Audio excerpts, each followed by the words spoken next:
It is time for Health Spot.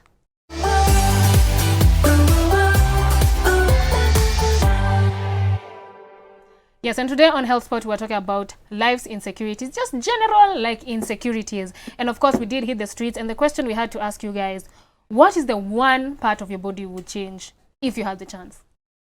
Hi Chatspot, my name is Lorraine Cherono. I will not change anything about my appearance because I feel I'm comfortable and happy the way I am. Hi Chatspot, my name is Elsie Kimeli and I don't think I'd like to change anything about my appearance.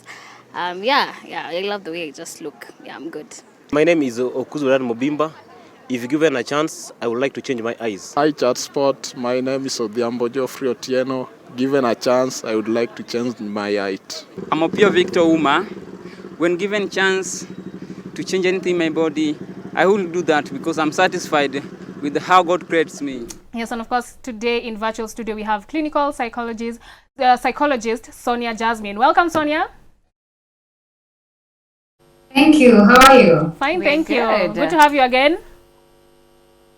Thank you for having me. Yes, okay, so let's get right into it, because for me personally, I did struggle with like the size of my breasts my whole teenage life. I don't know how I got out of it, but if you would advise teenagers right now, especially young girls, about their insecurities, what would you tell them? If I was to advise young girls about them, I would tell them that your body at teenagehood is still developing. There's a lot of changes that you go through, and this is where we have early bloomers, late bloomers, middle bloomers. So if you're going through these changes, then be prepared that your body is going to keep on changing. It's not going to be a constant state. Hello, can you hear me? Can you hear us?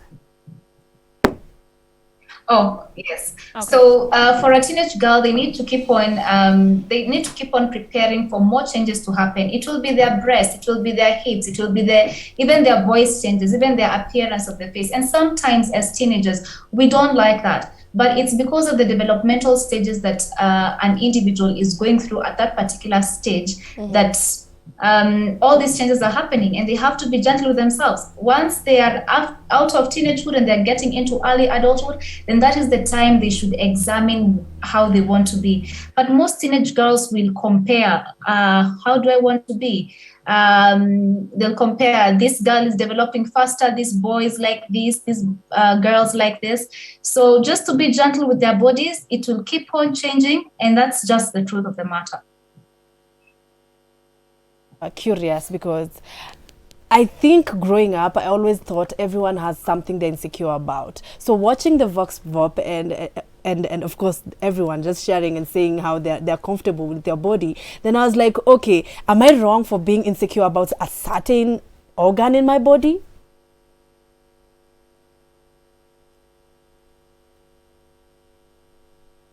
I think it may hang, but okay. Would you change anything, Joyce? 100%. I've said this so many times.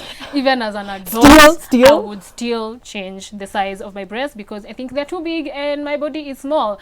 But in the past, it was actually like a really crippling insecurity. Yeah. Like it even stopped me from talking to boys. I was like, boys just want to talk to me because I have big breasts. Like it stopped me from being a teenager. Yeah, even like 18, 19, I still didn't want like to talk to boys because like these guys they're only talking to me because I have big breasts. They're only looking at me. Bro, it was a very crippling insecurity, honestly. Like I don't know how I got through it, to be quite honest. I think legit tu mkutano ajiambia cheki, you're stuck with these things unless you have 300,000. You have 300,000 to wait. No, you do not. So you're going to have to love them. I think I'm going to say this. I've been insecure about a couple of things, and one thing I came to realize, we are insecure because we have an expectation of what other people should love us for. So I maybe sometimes get insecure because, not even because nowadays I don't. I got over that, that season of my life. But at the end of the day, sometimes I say this. What you follow and the things you see. Sometimes you get insecure because you've seen someone looks a particular way. And when you look at yourself, you don't look that way. So you become insecure about your features because they don't look as perfect as the person you're seeing on the other side. Without understanding, we are different people. We can't be the same. And all of us, we are beautiful the way we are. If all of us look the same way, then You get what I'm saying? And at the end of the day, you're the one who's making yourself feel like you're not beautiful, but a particular person is beautiful.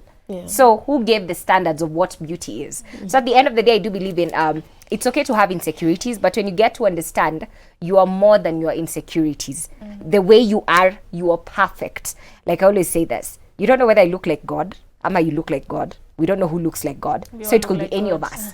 And by the time unajishuku, unaweza kwa wewe manze ndo nakaka God ndo unajishuku. Manze ati nakaa sijui aje. Unaget, you don't know whether God is short or is tall. No one has seen him. The same thing. That's why aliachika kwa very complex. Ndikwe, all of you, you're made in my image, and none of you knows what I look like. So that means it could be any of you. So you're special and beautiful the way you are.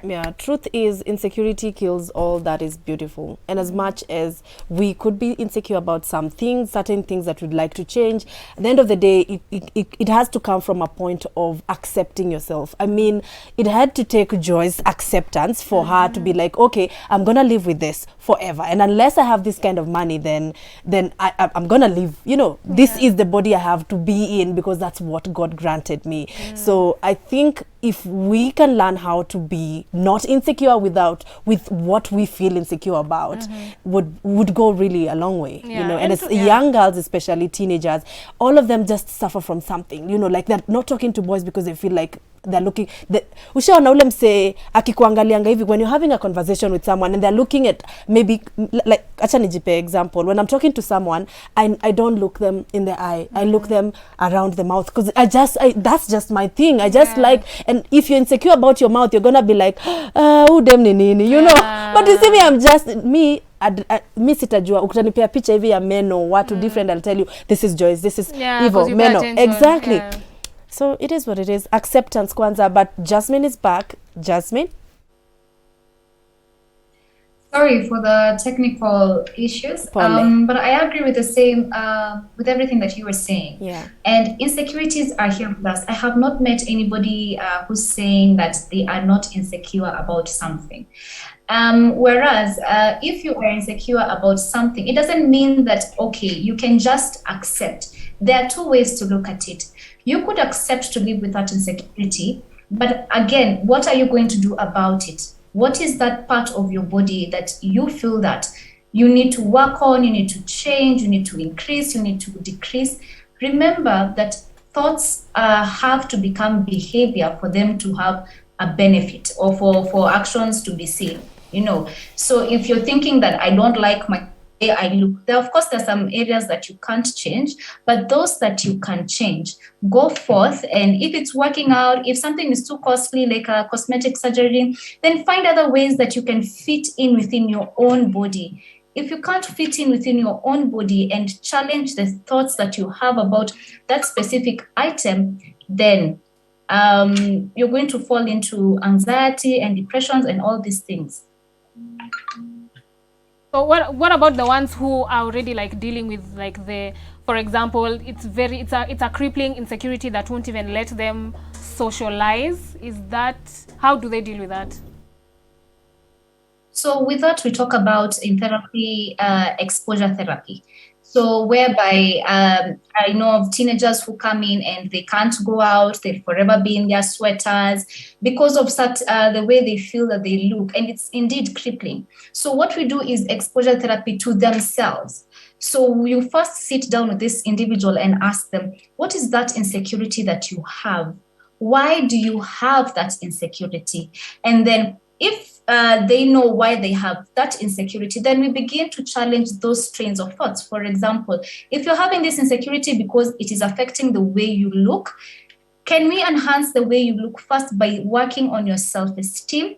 Can we expose you to other people who have similar things or a similar body type to you? Can we challenge your thoughts to say, okay, fine, this is where we are at. Let's make short goals up to where we want to be. So what is it, you know? Exposure therapy to individual selves, it works with different people. Of course, there are those that it is really intense that they can't function and they will need to seek even a higher help, like from a doctor. But generally speaking, you just have to expose the individual to themselves and keep them aware of what they're going through. I believe that sometimes the worst place to ever be in is the head, is being in your own head. So how then do you fine tune these thoughts of, you know, I'm insecure about this, I don't like it. So how do you fine tune those thoughts to something beautiful? And this is when we talk about cognitive behavioral therapy. You have to challenge those thoughts. Remember, to become behavior. So if you have negative thoughts, then they'll translate into negative behavior. If you have positive thoughts, then they'll translate into positive behaviors. What we talk about is that when you're having those thoughts, first and foremost, be aware of them. Put them down on paper and get a trusted person to look at them. As you said, Nana, that you can be so in your head that even when you write them, you can't see. So if you get somebody who can look at them objectively and say, okay, these are your train of thoughts. How do we move past them? What are some of the things that are beautiful about you aside from the negative? Because when you're having those sorts of negativity, we barely look at the things that we are proud of, things that make you you. The body aspect is just one component to the many perspectives that you are.